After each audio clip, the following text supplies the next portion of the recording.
All right, so I got a nice new white shirt. I also feel a little uncomfortable. Feels a little too white. Feels like a stain is coming fast. You need to go put your INTJ black shirt I do. on. It's draining me already. I got the top button not buttoned so it doesn't look like pajamas. Okay, random story. We cannot have white comforters because the white on the comforters drains you. Oh, God, yeah. Like they have to be dark. My own shirt drains me right now. I want to go get a burrito stain on it right now so I have an excuse to get rid of it.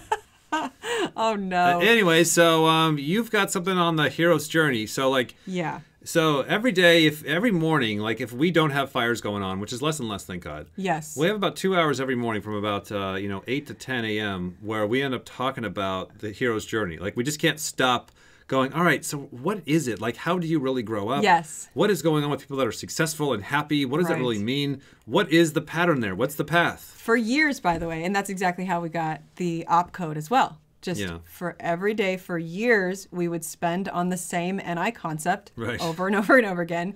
And now we're working on the hero's journey. Right. And so this is kind of our current updated, the thing that we're kind of processing right now. It might change, it might adjust, but this is kind of one of the bigger things that we're sort of realizing and coming to, and oh my God, Yeah. So a lot of this is we forced it into NI categories of the human needs. So that's sort of, Sure. take that from what you will. But we're basically looking at are you on the extroverted or introverted hero's journey? So just before you get into all your amazing sensory here. Right. It seems to be very similar to Christianity. I know. Where you have a true conversion of faith, love, belief, repentance, and then all of these good things come after you have the heart change. The extroverted things, right. Yeah, And in contrast to, all the Bible readers out there, to the Pharisees. I used to think that the Pharisees was a specific group, but now I'm realizing the Pharisees kind of symbolize all of us. That's the Pharisees in the sense of so if I do good things, then good things happen. Yeah, So if I go to the right school and I get the right job and I meet the right person, then I'll be happy and I'll have a fulfilling life. that seems to be a default program in all of us. For everyone. Totally. And it's about realizing that's a lie, that's a default program, that's not quite how it works in reality, that if you get the amazing great things, you're still unhappy. Yes. So on the extroverted side, this is basically the journey extroverted or the journey introverted. So Pharisees versus true Christ True conversion. character. Yeah, exactly. So for the DI, the problem with that category, if you are messing up the category of DI,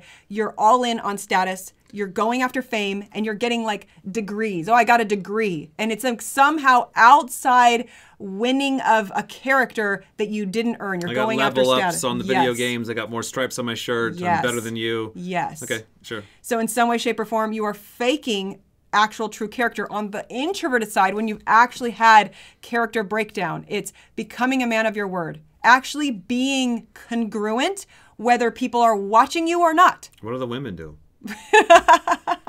Being a person of your word. Well, let's be politically correct here. Let's be politically correct. What about the bi non-genders? What do we put for that now? They can go with person of their word. And you have to be empty of blame. There should be no more blame ever. Right. Never. Ever. Because you're the one that is in the power. You're the one that is in control. If you say you're a person who's on time, you show up on time even though there is traffic. Yes. Because you get there because you're planning on traffic. Because you're a person of your word. Whatever. And if some problem happens, you take that on to yourself. You don't blame traffic. You don't blame another thing or a person. You take it on to yourself and you put that pressure on yourself, and that is a part of your journey. So you can even use small things, not big achievements. It's not this big achieving thing. You could even build into your hero's journey that you show up on time. Right. Small achievements, because it's about the character. Down to DE. Manipulation, validation, task doing, and likes. Everybody wants to chase likes. Everybody wants to chase task doing. And in some way, shape, or form, you're getting a validation cookie, and that means something for the extroverted achievement. I'll help you and I'll do things for you as long as I get something in return. Absolutely. And I'm going to stop helping people. I'm going to stop giving. I'm going to stop doing great things because I'm not getting anything in return and people are being mean to me. So why don't I keep doing this? This is definitely a struggle that I have struggled with to an intense degree as a DE. If you are not doing the right kind of DE, you're messing up on that left side. One of the best people I've seen ever on this is Giving from Abundance is Gary Vaynerchuk. Big time. Just that he will give and give and give and doesn't need anything in return. And you may say you're the greatest guy ever. You may say you suck. It doesn't matter to him. Right. He's going to keep giving from a place of abundance and love and fulfillment because he's kind of got this kind of stuff figured out already. Yeah. It's a very rare thing to see somebody like him in the public eye where he is giving from abundance without needing anything in return. On to OI, controlling. This is one thing that we like. I get everything, you get nothing. When you're the one in the power seat, when you're the one in the control seat and you're going after money, you get that gangster money and you're trying to get all this for what? So that you can now have the power and control over everyone around you. Yeah. If that is your goal, then you're always going to be disappointed. It will never be enough. Right. It will never be enough, and you people won't have build. a hard time realizing how much that is a default program in all of I us. know. Like, just look at Donald Trump. By the way, you're Donald Trump. I'm Donald Trump. Your mom's Donald Trump. Everyone is that aggressive. Of like when they want to go to work with you or whatever, they're gonna keep shimmying the board to where they can screw you over all day long, and you better not say a damn thing about it. I know. Because off with your head if you do. No, but right? if I was in power, if I was in control, I would have made it different. I would have okay, how are you doing that in your real life today? Absolutely. And if you want to build character in the OI area, you become a system builder. You manage fears and anxieties. If you still are having fear and anxiety, that's because you are not putting systems in place in your own life where you are taking power and you are taking control over planning, over what's coming next, over narrowing down, over stop gathering. Oh my God. That's your responsibility to not let your life be completely full of fear and anxiety. It's like a young government trying to stop a dictator. You know, like America back in the days. And everybody hates America, but kind of play along. It's like, hey, we don't want to play this thing where just one king says, I get to do whatever I want. Right. We want to create some kind of a system, a constitution, a republic, some type of a fair, balanced system that we can all work together. Right. And therefore, we're not super afraid because we have a place where we can move stuff. 1,000%. I know. Take this in context. Everybody's afraid of America, but it's moving towards a fair system kind of deal. Right. Which eventually always goes bad, of course. Comes right back around to this. I get everything, you get nothing. Yeah. I know, exactly. And that's why America's hated. Yeah. Okay, so back to OE here. Never enough, should be bigger, better. That is the constant consume oriented. I have to get more. Nothing is enough. I want more. If I got this trophy and achievement, I want that next one. I climbed to the top of this mountain. That's not enough. I want to go to that mountain. And then I'll feel good enough. Nope, it's never enough because bigger, better, extroverted things. In contrast with, I'm happy with what I got. Oh, God. Whether I got a bag of shit or things are going good, it's reality. I'm not at war against reality. Right, 1,000%. So this has been very therapeutic for us to kind of look back, because it's like one thing about the hero's journey, which is basically just a child to a grown-up. Yes. You know? Is it happens slowly over time, and you don't really realize it's happening until you look back and contrast. Look at some 16-year-old kid in your neighborhood, wow, I'm way better than that poor jackass.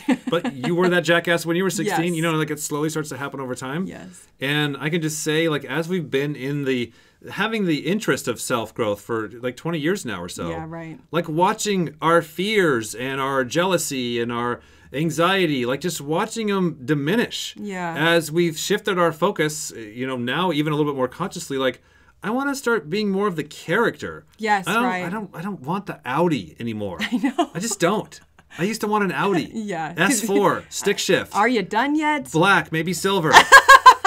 I just don't really want one anymore. Because you start recognizing that when you get that thing, that extroverted thing, that it doesn't solve the introverted problems. The fucking birds are shitting on it in the driveway. Now and you got to manage. You got a system built for that. You're all low, and now the SUVs are going to run you over. Why didn't I get an SUV?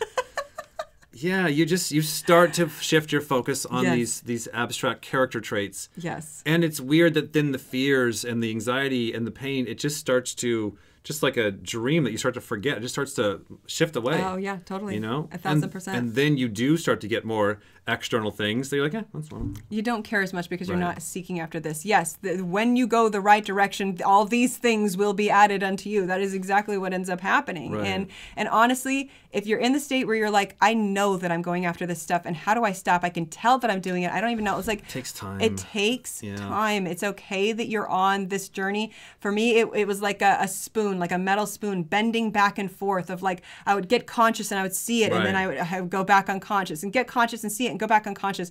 And it felt like it was just a time under pressure thing where eventually that spoon snapped and I said, I am done. I am done playing the drama game. I'm done believing in drama. I'm done believing in anxiety. Like, if Obama doesn't land on a UFO in my backyard, I don't have to let my heart rate go up about anxiety. Like, that was the level I decided I'm not going to anymore. So that's when you're allowed to freak out. That's when I'm allowed to go ape shit. When he comes running out of his house and go, guys, we got a serious problem. Hair's on fire.